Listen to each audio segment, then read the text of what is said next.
Okay, to draw in Piskel, we have here on our toolbar on the left, we have something called the pen tool. This is the easiest and fastest way to draw. You can see here I have different pen sizes. So if I click on this, that's 1 pixel size. This is 2 pixels, and this is 3 pixels, and this is 4 pixels. You can treat these as different brush sizes. So let's say you're drawing, you want a bigger brush, you could use the bigger ones. For a canvas this small, probably a smaller pen size is suitable. Those are 4 options, just for basic drawing. Now to change your color, we have this one over here. This is your primary color.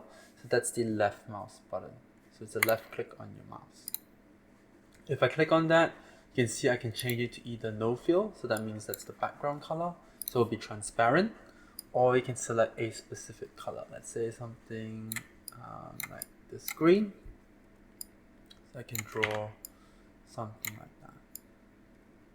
Now to undo, I'm just using Ctrl Z, as that is faster. Now you can see on my right over here, down over here, my right mouse button is called the secondary. So you can put a different color there. It defaults to the background, which is transparent, which means I can sort of use it like an eraser.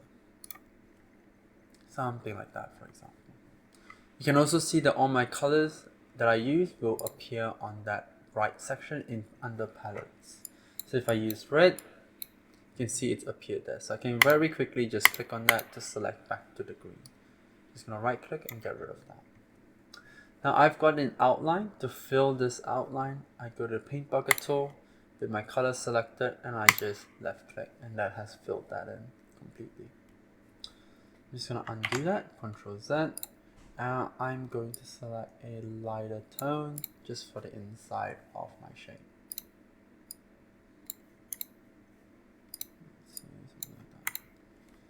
Cool. Now, eraser tool, similar to that background transparent layer. If I use the eraser tool, I can remove things. This is useful to change the eraser tool when you want your secondary color to be a different color. So in this instance, I'm going to make this the same color as the inside. So if I swap colors, you can see I've swapped the position. I'm going to make that top color black so I can draw. Just drag that over there. So that, make sure I'm on the pen tool. Make something dark like that. So let's say I'm making a slime. Let's say I don't like how that looks.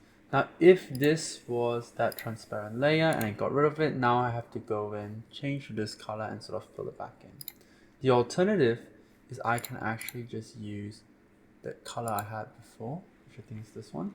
And I'm going to swap the positions. This is where it can be a bit annoying because when you click on the palettes, the color that's selected is automatically put to the primary color.